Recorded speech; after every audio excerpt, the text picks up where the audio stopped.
여러분 구독과 좋아요는 사랑입니다. 비가 억수같이 쏟아지던 밤, 남자는 또 술자리에 앉아 있었습니다. 겉으로는 늘 가족을 위해 인맥을 넓히는 자리라고 말했지만 정작 집에 있는 가족은 점점 뒷전이 되어 갔습니다. 잔이 부딪히는 소리, 터져나오는 웃음 속에서 그는 또다시 건배를 외쳤습니다. 자, 우리 앞날을 위하여. 하지만 그 건배는 정작 지켜야 할 사람들을 향하지 않았습니다. 그날 그 술자리에 한 여자가 들어왔습니다. 세련된 옷차림, 자신감 넘치는 눈빛으로 자리에 앉은 그녀는 첫 마디부터 강하게 치고 들어왔습니다. 이번 투자 확실합니다. 돈은 무조건 남습니다. 남자는 서류보다 그 눈빛을 더 오래 바라보았습니다. 사업이라는 명목 뒤에서 이미 마음은 다른 길로 접어들고 있었던 겁니다. 대화는 빠르게 깊어졌습니다. 처음에는 투자와 이익 이야기였지만 술잔이 오가자 말은 점점 사적인 영역으로 흘렀습니다. 여자가 웃으며 묻습니다. 이거 장난 아니죠? 남자는 잠시 머뭇거리다 짧게 대답했습니다. 생각보다 진심입니다. 그 순간 불씨가 붙었고 불씨는 곧 감당 못할 불길이 되었습니다. 얼마 지나지 않아 여자는 떨리는 목소리로 찾아와 고백했습니다. 임신했어요. 순간 남자의 얼굴이 굳어졌습니다. 사랑이나 책임 같은 단어는 그의 머릿속에 없었습니다. 제일 먼저 떠오른 건 재산, 체면, 그리고 도망칠 방법이었습니다. 그의 눈빛은 이미 가족이 아닌 자기 자신만을 향하고 있었습니다. 남자는 결국 어머니를 찾아갔습니다. 깔끔하게 정리해야 합니다. 다시는 제 이름이 오르내려선 안 됩니다. 돈 봉투가 건네졌고 시어머니는 냉정하게 답했습니다. 그 일은 내가 알아서 할 테니 신경 끄거라. 그날 이후 남자는 소리 소문 없이 자취를 감췄습니다. 아내와 아들은 이유도 모른 채 하루아침에 버려진 겁니다. 전화는 끊겼고 집은 정리된 뒤였습니다. 시댁 역시 마치 처음부터 존재하지 않았던 사람들처럼 연락을 끊었습니다.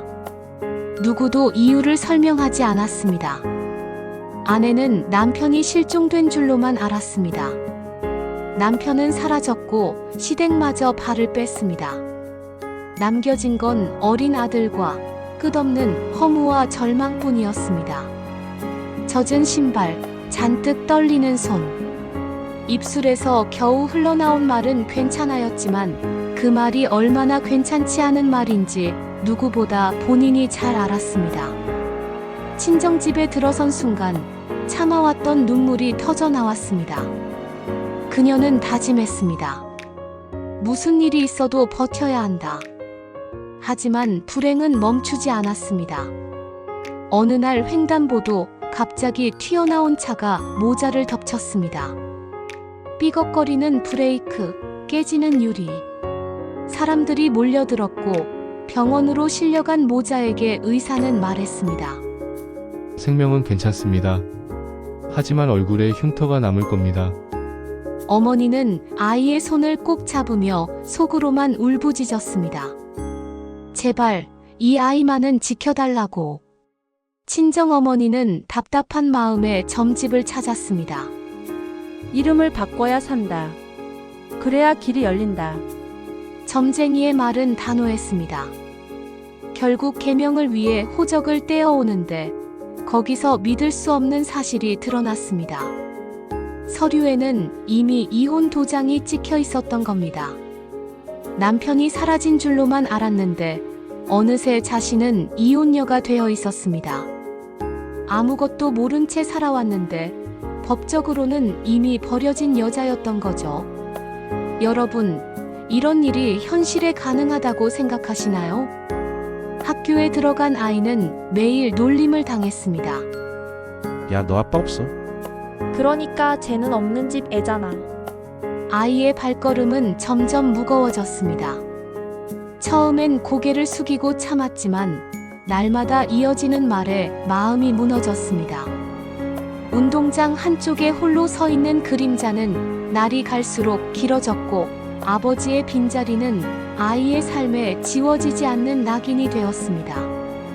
아이는 시간이 흐르며 조금씩 자라났습니다. 하지만 아버지 없는 집이라는 꼬리표는 사라지지 않았습니다. 친구들 사이에서 놀림은 늘 따라붙었고 그때마다 아이는 이를 악물고 참았습니다. 괜찮아, 난 괜찮아. 스스로에게 수없이 되뇌었지만 마음속 깊은 곳에는 씻기 힘든 상처가 남았습니다. 청소년기에 들어서자 아이의 마음은 더 복잡해졌습니다. 다른 집 아이들은 아빠랑 놀러도 가고 뭐든 함께 하는데 그 부러움은 곧 분노로 바뀌었습니다. 밤마다 이불을 뒤집어 쓰고 없는 아버지를 원망했습니다.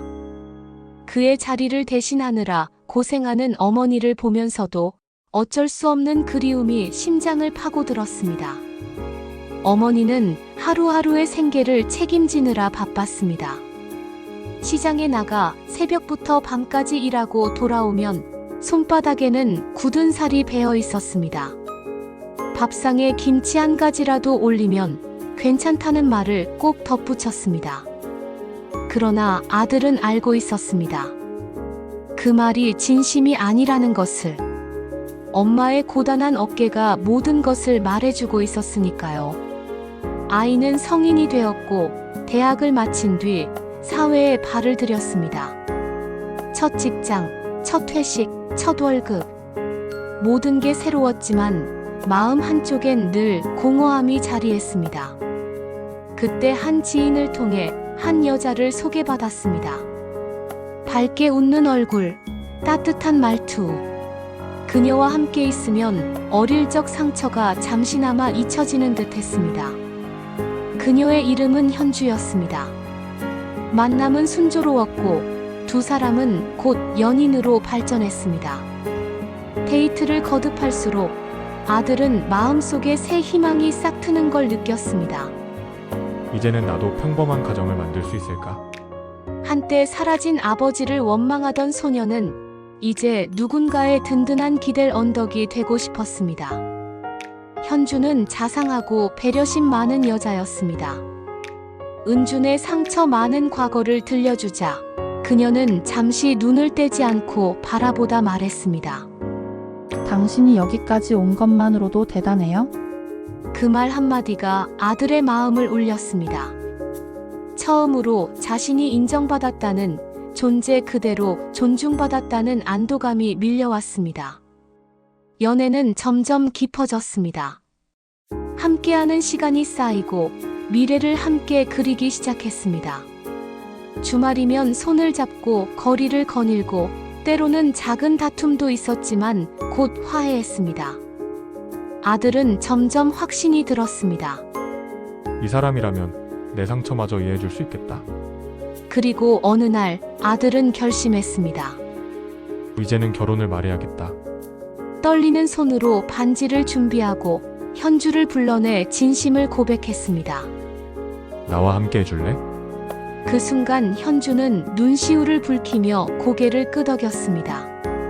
둘은 서로의 품에 안겨 새로운 삶을 약속했습니다. 결혼 이야기는 양가 부모님에게도 전해졌습니다.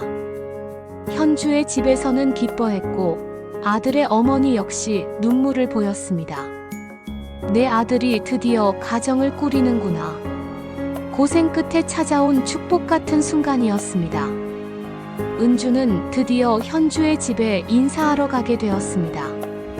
정장을 차려입은 그는 현관 앞에서 깊게 숨을 들이켰습니다. 오늘만큼은 꼭 잘 보여야 한다. 손끝이 땀으로 젖어 있었지만 마음속에는 설렘과 긴장만이 가득했습니다.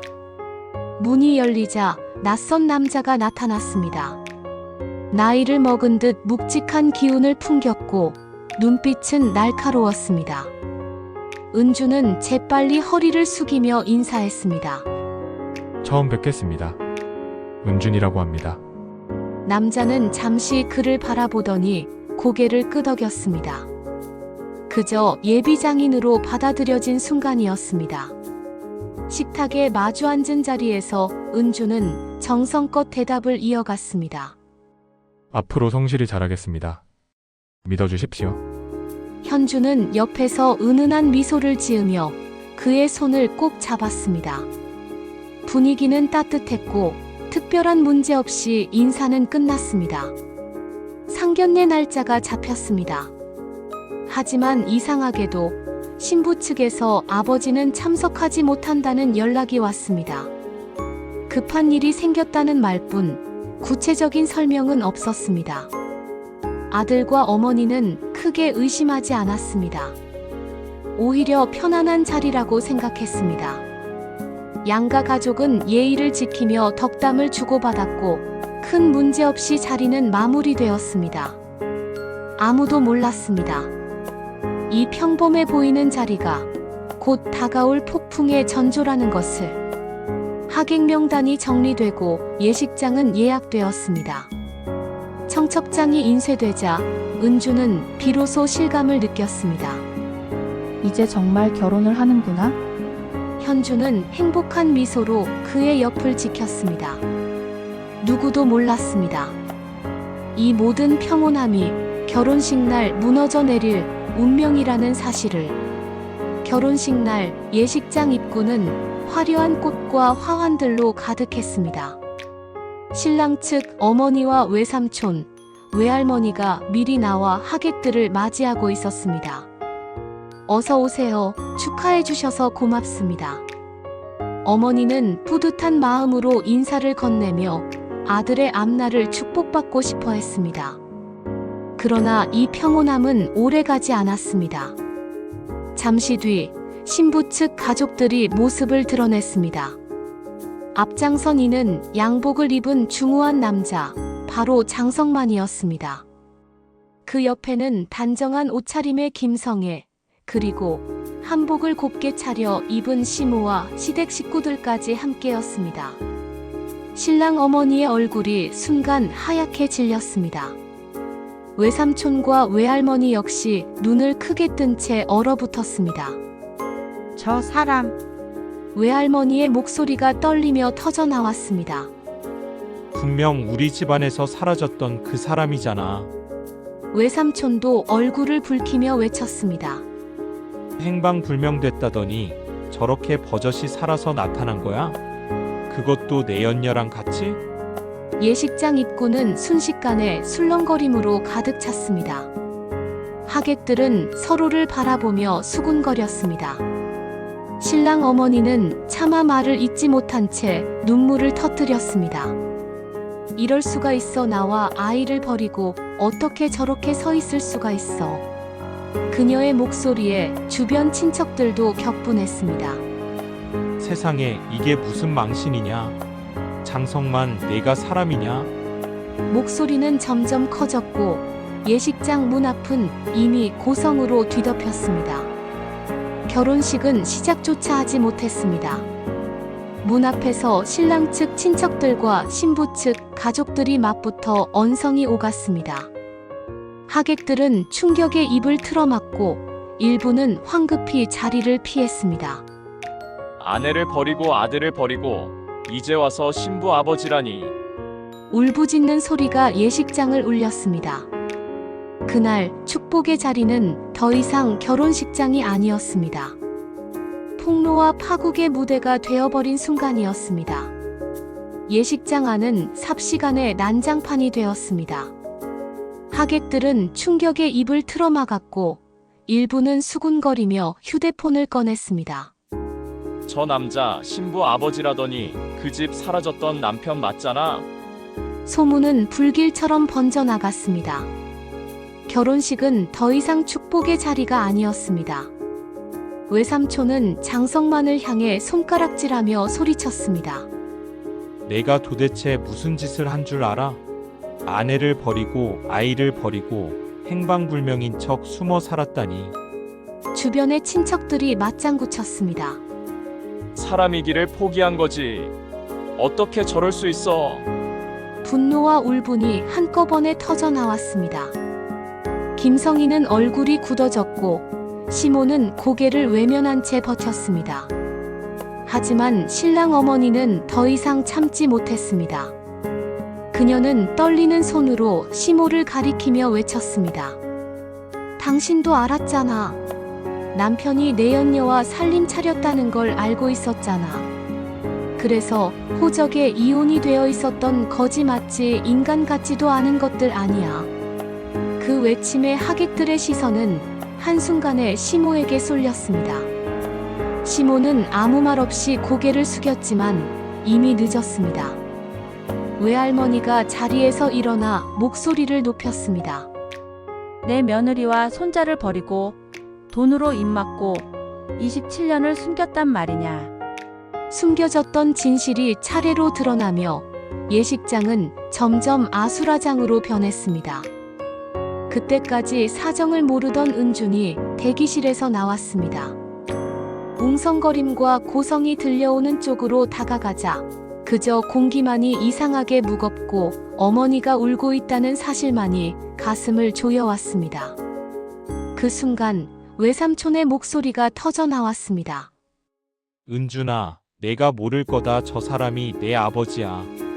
27년 전에 너와 내 엄마를 버리고 도망쳤던 바로 내 아버지 장성만이라고. 그 말은 벼락처럼 그의 귓가를 때렸습니다. 은주는 믿을 수 없다는 듯 고개를 저었습니다. 아버지? 저 사람이? 세상이 송두리째 무너져 내리는 듯 했습니다. 결혼식장에서의 난투극은 곧 소문이 되어 삽시간에 퍼져나갔습니다. 하객들 가운데는 장성만과 사업으로 얽힌 인사들도 많았습니다. 그들은 서로 눈을 마주치며 고개를 저었습니다. 가족도 버리는 사람을 어떻게 믿나? 저런 사람과는 거래할 수 없지. 그날 이후 장성만의 사업은 급격히 흔들리기 시작했습니다. 사업 파트너들은 하나둘씩 등을 돌렸고 정직이 우선인 거래판에서 장성만의 이름은 곧 불신의 대명사가 되었습니다. 그의 사무실에는 더 이상 손님이 찾아오지 않았고 전화벨은 끊임없이 울렸지만 모두가 채권자들의 독촉뿐이었습니다. 시모 또한 피할 수 없었습니다. 그날의 결혼식 참사 장면은 하객들의 입을 통해 동네와 친척들에게 퍼져나갔습니다. 며느리를 버리고 손자를 버리고 이제 와서 내연녀까지 데리고 나타났대. 온갖 뒷말 속에 시모는 집 밖으로 한 발자국도 나가지 못했습니다. 평생 지켜온 체면은 단 하루 만에 산산조각이 났습니다. 더구나 거짓으로 이혼 서류를 꾸며냈던 큰아들 내외도 자유롭지 못했습니다. 명의도용과 허위 문서 작성은 법의 심판을 피할 수 없는 일이었습니다. 남의 인생을 짓밟고 얻은 평안은 오래가지 못한다는 말처럼 그들 역시 법적 처벌의 문턱 앞에서 고개를 들 수 없었습니다. 한 사람의 잘못된 욕망은 수많은 사람들에게 깊은 상처를 남겼습니다. 버려진 가족, 무너진 명예, 그리고 깨어진 신뢰. 결국 그 모든 대가는 자신과 그 집안을 덮쳐왔습니다. 거짓은 오래가지 못합니다. 진실은 결국 드러나고 세상은 그 대가를 반드시 묻게 되는 법입니다.